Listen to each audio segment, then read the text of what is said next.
1 ounce flour.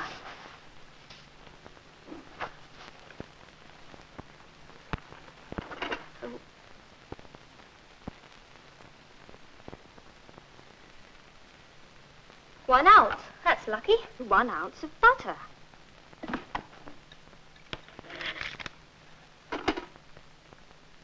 Oh, why didn't they say weigh it first?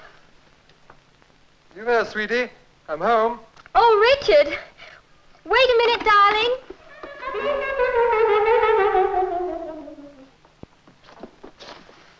Darling, I'm all flour. Oh, never mind. It'll brush off. You home.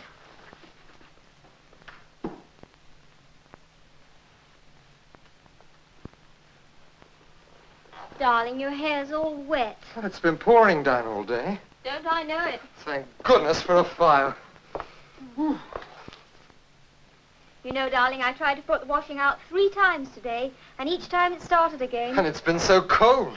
Oh, you did get damp, didn't you, love? We've been on the new site all day. That Jenkins, what a slave driver. I've had no time for lunch. What's for supper? I've made fish fingers. With a very good sauce. You do like fish fingers, don't you, darling? Oh, yes, I love fish fingers. What's the matter, darling? Don't you like it? Oh, it's delicious. I just had rather a big lunch. Big lunch? But I thought you just said you were on the Oh, site yes, all well, day. you see, we've got a new chappie there with a kind of Did candy. you have a good dinner tonight? Make sure you do every night by watching Fanny and Johnnie Craddock in the Bon Viveur program, immediately after the news. We ought to watch that. I suppose you mean I ought to watch it. Darling, I just meant. I know what you meant. Just because you don't like the things I cook for you, you think you can be as inconsiderate, rude, and ungrateful as you like. Angel face. I just thought you'd like to see how to cook something properly, that's all. Properly? Darling, it's 3 months since we moved in here. We must ask Mum to dinner. I just thought... I don't care what you think. I'm not having your mother here criticizing the way I cook. That's not fair. My mother doesn't criticize. Oh, doesn't she, though? She's just always telling me what a good cook that creature you used to run around with was. That is not criticism. Hilda is a very good cook. All right, then. Go and get her to cooking your fish fingers. Hilda wouldn't have fiddled with fish fingers. And Hilda wouldn't have groused about having my mother to dinner either. Mother to dinner. Mother to dinner. Mother to dinner. Janet!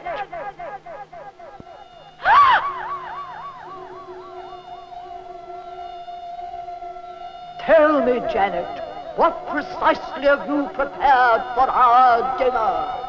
Fish fingers? I'm sorry. I'm terribly sorry. Where's our dinner? Where's our dinner? Where's our dinner?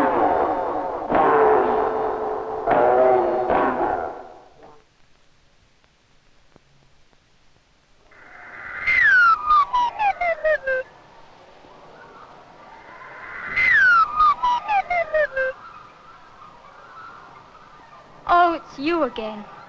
All right, then. Go on. Show me how to make a good dinner every night. My dear Janet, nothing could be simpler. All you need is a little knowledge, the right equipment. Come on, I'll show you now. What on earth is this horror? I don't know. It just arrived. Well, it'll have to go, sweetie. You can't cook without a proper gas cooker. Disgusting. Isn't that better? You know this is solid iron. It'll make a splendid omelette pan. Omelette pans, you know, should always be made of very thick iron. Now, every new omelette pan should be treated like this. You half fill with grated rock salt, and you leave it over a bead of gas. I always say a bead of gas, but what I really mean is the lowest possible flame for 48 hours. Then your omelettes will never stick. Do we have to wait here for 2 days? Mm-hmm. We do not. There's one of them. There's the other. Now let's get rid of the rock salt, shall we? Go on, vanish. Now all that remains to do when you've got rid of the salt, is just to burnish the surface with a spotlessly clean cloth, like this. There. Now, with a coal pan, we light a bead of gas and put the omelette pan on dry to get hot while we go and make the mixture. We've already got a bead of gas there, so we'll just leave it. Now, I've always wanted to show you this one. Come on. Eggs, butter, salt and pepper. Now, we'll break 4 eggs into this bowl. 1, thank you. 2, 3, 4. Add a little bit of salt and pepper and beat the eggs up lightly with a fork.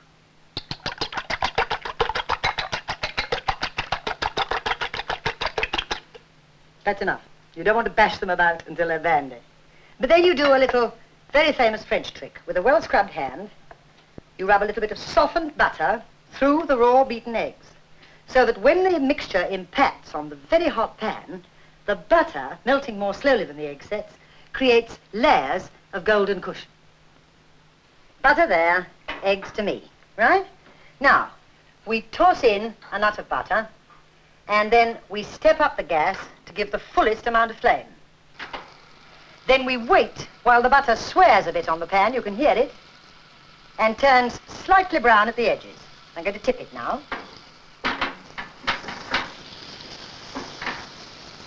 Now we're ready to go. Pour in the egg mixture and go to work with the flat of the fork. Never like that. Do you understand? And you hold the pan in this hand, and then with the flat of the fork, you catch up the frills as they form. If you can also keep your left hand moving, it's much better. Look, watch me. Now you go on doing that until the mixture is firm on the base, but still wet on the outside, which is now. Because if it's firm all over, it's no longer an omelette, it's a pudding. Can I have that spatula? Good. Now we'll turn out the gas, flip over one edge, only one, give you that back, take our heated dish in one hand, the omelette pan in the other, and tip both at very sharp angles to each other. And then like that, we turn out our golden cushion. Well, now, this is ideal bachelor cookery. But of course, women love it as well because it's so easy and you can make this in advance. It's called parcel cookery. All I've done is to take an ordinary baking tin and line it with foil and then brush the base liberally with oil. And then you put any food you like into it for as many people as you like. But you must make an attractive pattern because we're going to bring it to the table in the tin. Now, I've used sole for this fish dish. Do you have to use sole? No, you can use plaice just as easily, and you do exactly the same thing. Just coil the fillets round your fingers like that and stand them up in the foil. And then you take a couple of prawns and you stick those in the cavity, and then sprinkle shrimps down the center and down each side. Now you want a few bay leaves, and then a few drops of oil, and control the run with your finger like this. And exactly the same thing with inexpensive dry white cooking wine. Now you want a little salt and pepper to season.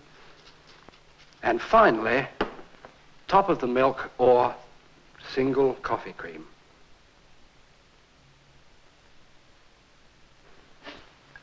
And then you wrap the whole thing up loosely in a parcel like this.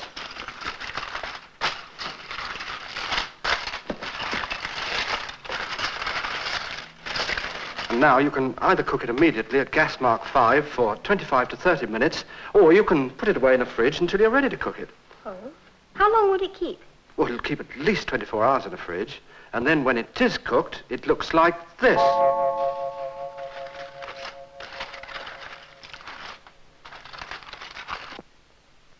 Janet, I've got something else I want to show you. Janet, do you know how to cook chips? Oh, yes, you just prepare the chips and fry them in boiling fat.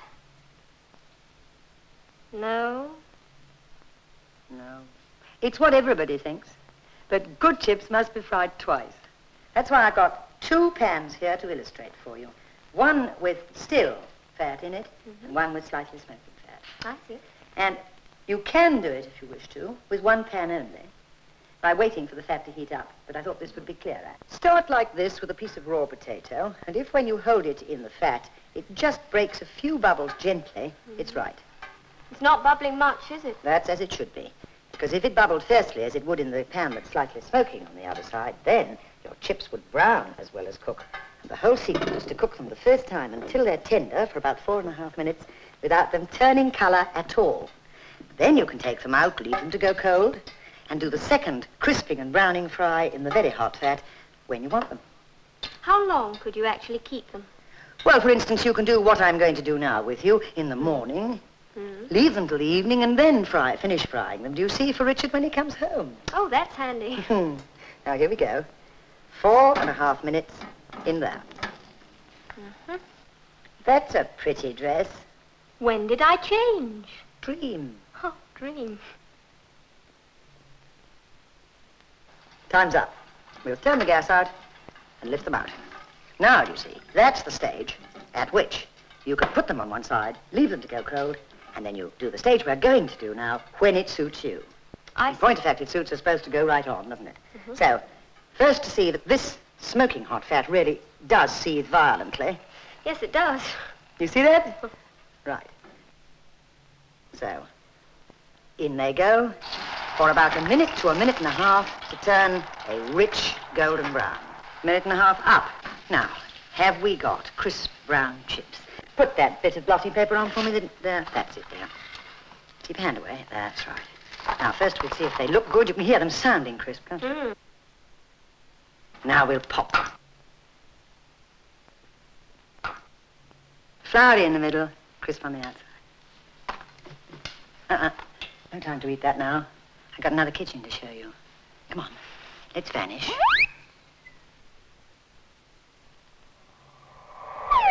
Well, there you are. There's your new kitchen. Like it? I think it's lovely. Well, go on in then. I'm getting a little bit fed up with cooking, though. I think I'll let you do it for a change. Me? What? Oh, a souffle. A souffle? But that's very difficult. Souffles are easier to make than any Yorkshire puddings. Come on, I'll show you. Here's everything you'll need. Where are my egg whites? Tried looking. Well, since you're here, will you pour them into the bowl for me, please? Right. No? Now vanish.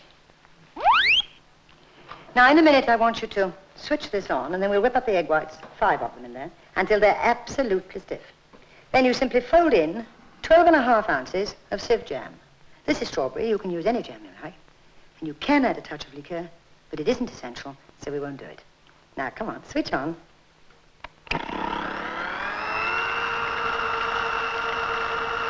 Now those egg whites are ready. Switch off. That's it. In a moment, I'm going to ask you to switch on again, just to, quite slow, 2 or 3. And then I want you to pour this strawberry jam, which has been sieved, as you know, straight down the side, and then catch it up with the spatula. That's all there is to it. Okay? Switch on. Nicely played. 4. That's fine. Scrape every little bit out. You know you can do this just as well with a rotary whisk, don't you? Just takes a little longer by hand.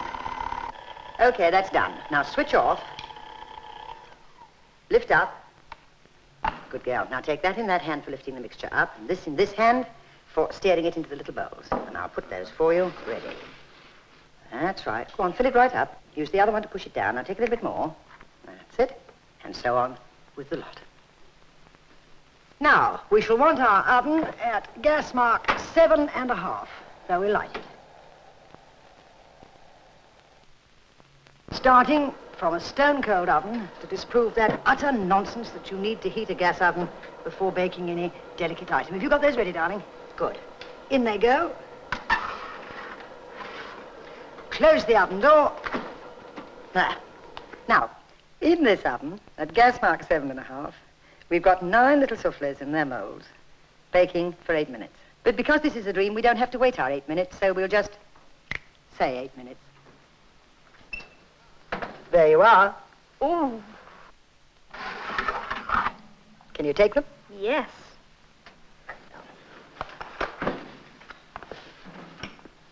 Now I'll do what I promised you and show you that however delicate the mixture, you can still turn a souffle out and it will keep its shape perfectly. Now, have I given you the confidence to try those for yourself? Oh, yes. But poor Richard. Why? Well, from now on, he'll have nothing but soufflés for the rest of his life. Oh, nonsense. Johnny's waiting to show you something else now. Go on, off you go. Are you going to use the grill? Yes, I am. Oh, good. Nothing I grill ever comes out right. Well, it's perfectly simple if you remember that the whole art of grilling is in the sealing in of the natural juices. And you do that by showing a fierce flame to both sides of the meat just for a few moments. And then you can finish it off as you like it, underdone, medium, or well done, in one of two ways, under a lower heat. I'm going to show you them. Now, here I've got a mixed grill. And onto the tray in its high position, I've put, first of all, my sausages, which I've pricked with a fork first. Then my lamb cutlets, which I've salted and peppered both sides. Then I've got a kidney cut in halves, and I have put some mustard on that, and then a little oil. And now we're ready for the sealing process. I've had this grill on for some time because I want a really fierce flame, and here it goes under that fierce flame.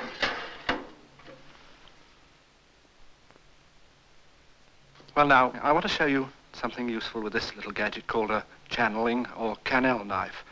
And this is for garnish. Take an orange and just run it round like that, round the skin. You see, it makes a lovely little circle like that. And then you go round again like this. And you keep on going round until you've got a rather nice pattern. And then I shall cut it in slices. I shall cut those slices in halves. And then I'll show you in a few minutes how useful it is for garnishing, for instance, round the edge of my mixed grill. Janet! All right, you'd better go. It's Fanny wants you again. I'll show you this later. Now, there you are. Sorry, I was talking to Johnny. Well, I want to show you something about refrigeration. It's still pre-preparation, and for it you use a tangerine. You can do it with an orange, but it's a little more difficult. And you just take the fruit and roll it between your hands and press it with your thumbs until you can feel the flesh pulling away from the inner wall of skin. Then you simply cut the lid off, as I've already done with this one, do you see? And you can see that the skin has pulled right away, enabling you to pick out the fruit inside like this so easily. Now, when you make ice cream, instead of putting it into dreary little cups or bowls, flavor it orange or tangerine for this, pack it inside the hollowed out tangerine, put the lid on top, and then add either a bay leaf or an orange leaf if you're lucky enough to have grown them from pips. Come on over to the fridge. Look here. Open it up for me. That's what a whole set of them look like. And you can put them into the freezing drawer of your refrigerator and leave them for weeks if you like.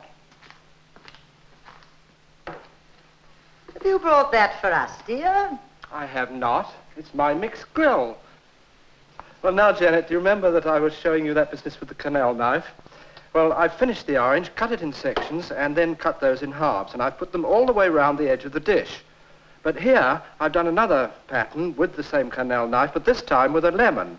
You can use any citrus fruit, and you can make some marvelous patterns with it, and for any of these dishes, they're absolutely...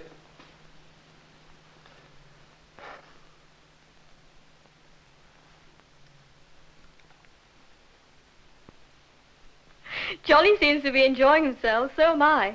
You know, I never thought I'd enjoy cooking, but you make it fun. Of course, cooking is fun, provided you don't have to do it in a mad scramble. Just remember to pre-prepare as much as possible, plan ahead, and always have modern equipment to ensure success. Then you can experiment with something really exciting. Wonderful.